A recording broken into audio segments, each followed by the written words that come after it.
guys, welcome back. So in today's video, I thought it would be fun to do a New Year's tag. I've never really been one to make like resolutions or anything, because the times that I do make resolutions, I end up just discarding them within a few weeks. So I typed in New Year's tag YouTube and found this website. It's called momacatislosingit.com. This was originally published at the end of 2013 going into 2014, so I'm assuming the questions can still be relevant. So let's just see what these questions are. Number 1, if you could look back on one memory from last year that you wish you could relive, what would it be?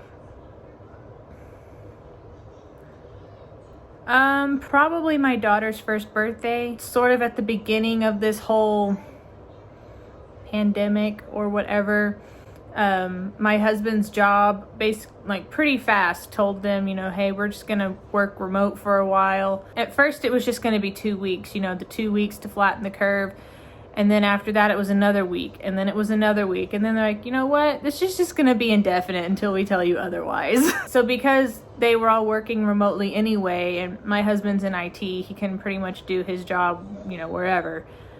We decided to get out of Dodge, and we went and stayed with his parents in Colorado. It was originally supposed to be just a couple weeks, but then it turned into a month, and then 2 months, and we were there for 6 months altogether.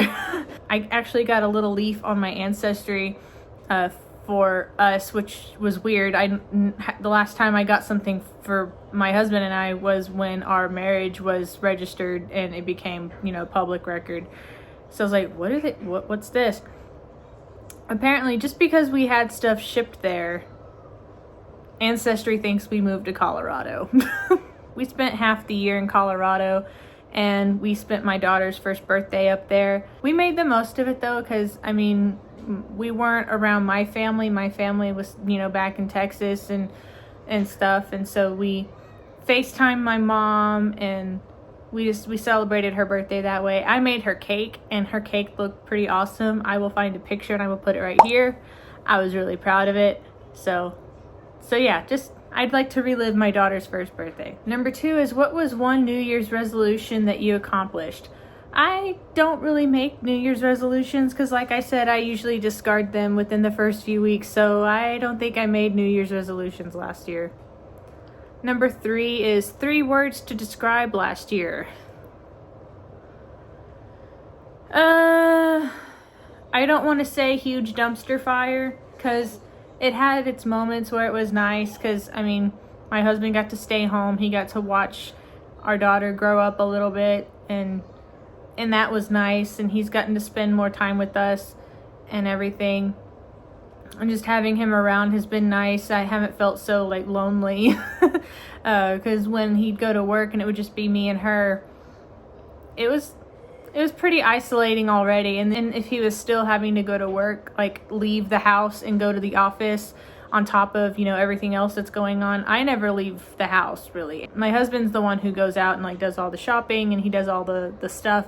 I think in total I've left the house since February. I think I've left the house by myself to do something maybe 5 or 6 times.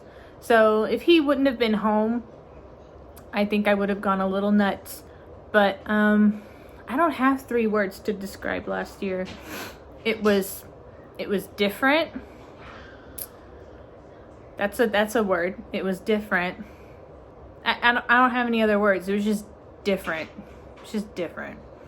Number 4, best music related creation / inspiration last year by an artist in your opinion. So I recently got back into Taylor Swift's music. Thank you, Stephen Hill.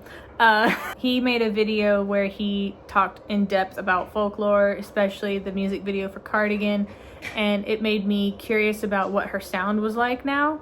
So I listened to it and I was like, this sounds like old Taylor. And so I've decided to go back in her music catalog and listen to everything, because I haven't really listened to anything from her since like 2008, 2009. There's like songs here and there between that time, like in the last decade, that I've heard. Like I've heard Shake It Off. I know I heard Look What You Made Me Do once, maybe twice, but I didn't listen to her like on purpose for like a decade.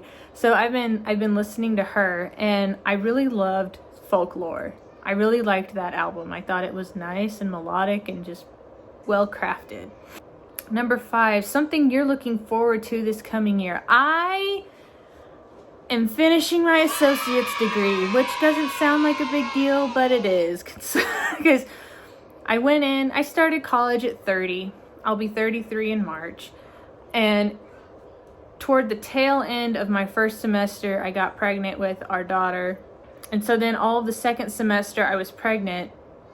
And I was having some issues with all of that. I will link the video up here about why I had to quit my job early, and also how I found out I was pregnant, which is a whole story all in itself. So I find out that I'm pregnant in November of 2018, spend the next semester pregnant. I thought about taking a class over the summer, but just in case something happened and she came early, I didn't want to have to stop and, you know, shift gears and possibly get behind. So I didn't take any classes over the summer. And then I had her in July. And then the next semester, I had to go to, I was going to school all online at this point. I was going to school online while having a newborn, which that first semester wasn't so terrible because she literally just slept all the time. And so spring of 2020, I was like, I'm gonna take 3 classes, because I took 3 classes the semester before. I took American Music, my History 1302, and Introductory to Psych, which was a nightmare. And so the next semester, I was like, well, I'll just take 2 3-hour courses, and then I'll go ahead and I'll just take my PE class because it's only an hour. Aaron was like, yeah, it was pretty easy. They just gave us like a little booklet, and we just kind of worked through it. We did some exercising, and that's pretty much it. Well, the professor I had decided that that's not good enough. We basically need to make this another 3-hour course. It was too much. It was too much for what is supposed to be just like a basic PE class. The way this professor was teaching it would have been a good way of teaching an intro to physical fitness and wellness if you were wanting to become a dietitian. Because it was too much, and I ended up dropping it. So I just decided I'm just going to take 2 classes from here on out, because 3 classes is too much. So then I took my creative writing class and my world geography class, and because of the pandemic, in the middle of that semester, everything shifted to online, and a lot of students had a hard time adjusting. And so the school I went to offered a lot of the basic courses with for $100 off, and one of them was a speech class, and I was also required to take a speech class, and I was not looking forward to this. But because of the pandemic, any other time when we would have to give a speech, we'd have to find a crowd of at least 6 people and record ourselves in front of them, show them, and that was how we got our credit. But because of that, we just had to record ourselves like this and submit them, and that was good enough. So I took speech class as like a crash course over 4 weeks, and then after that I took Spanish as like a free elective, and then I took the second summer off. I took summer 2 off, and then last semester I took what did I take? Oh, I took college algebra, which I stumbled through and somehow managed to get an A. I don't know how that happened, but whatever. And then I took physical geology, and this next semester is my last semester, and I am taking historical geology, British lit, and I'm going to try and take my PE class as an 8-week course. So we'll see. We'll see how that goes. Because I can apply for graduation if I'm missing up to 6 credits, as long as I take those before the fall. But I'd rather just have everything done. So hopefully I can handle an 8-week course. So that was a really long explanation, but basically the thing I'm looking forward to this coming year is finishing my associates, and then we'll see what happens after that. Number 6 is, what did last year teach you? Last year taught me I don't know. Last year was just a mess. I'm not really sure what last year taught me. It was so chaotic and just weird. I don't know what it taught me. I don't know. I'm just gonna skip it. Number 7, what was your most worn clothing item of last year? Probably this shirt, or I also have a red one. When we went to Colorado, I went with the intention of us only being there for a couple weeks, so I packed this shirt, my red shirt, and a few other shirts, and I just basically wore those for 6 months. But I like this shirt. It's just kind of big and baggy and long sleeve, and it's just a comfortable, loungy shirt. If you had to sum up your year in one word, what would it be? Different. Different. Number 9, what are you hoping for more of this coming year? Normalcy. That would be nice. Number 10, what are you hoping for less of this coming year? Division. That's all I'm gonna say. Number 11, best book you read last year. I didn't read much last year, except for what was required.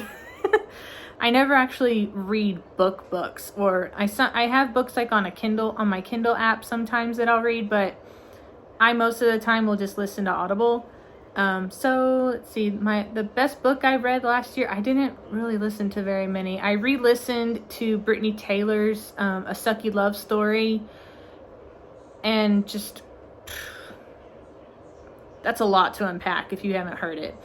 And then I also listened to Mariah Carey's memoir that she wrote, which was very eye-opening. There was so much about her life that I didn't know.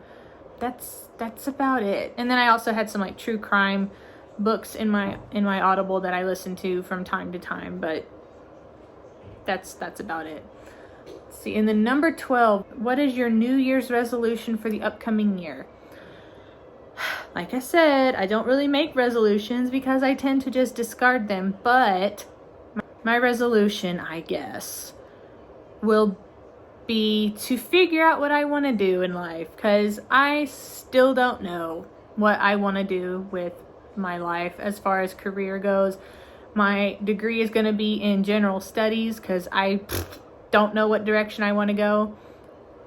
I'm thinking I want to be a writer because, as you can tell, I have a story for like everything. I feel like I need to over-explain things. I think that's just something about me that can drive some people nuts, but that's okay, I guess. Because I decided to go the arts route, I had to take certain electives that fell into the arts category. And one of those classes was my creative writing class. And my professor was so encouraging, and he was just great.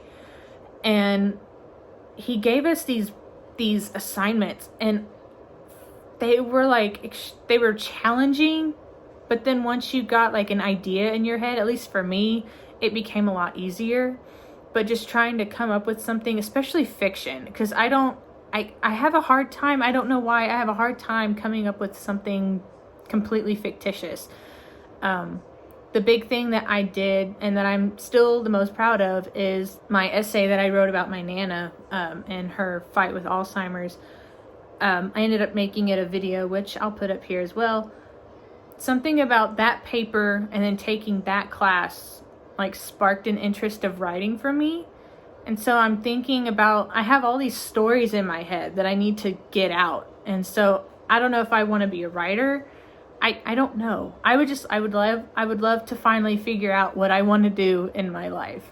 So that's been it for this YouTube tag. If you like these kinds of videos where I do tags, hauls, story times, things of that nature, I do those from time to time.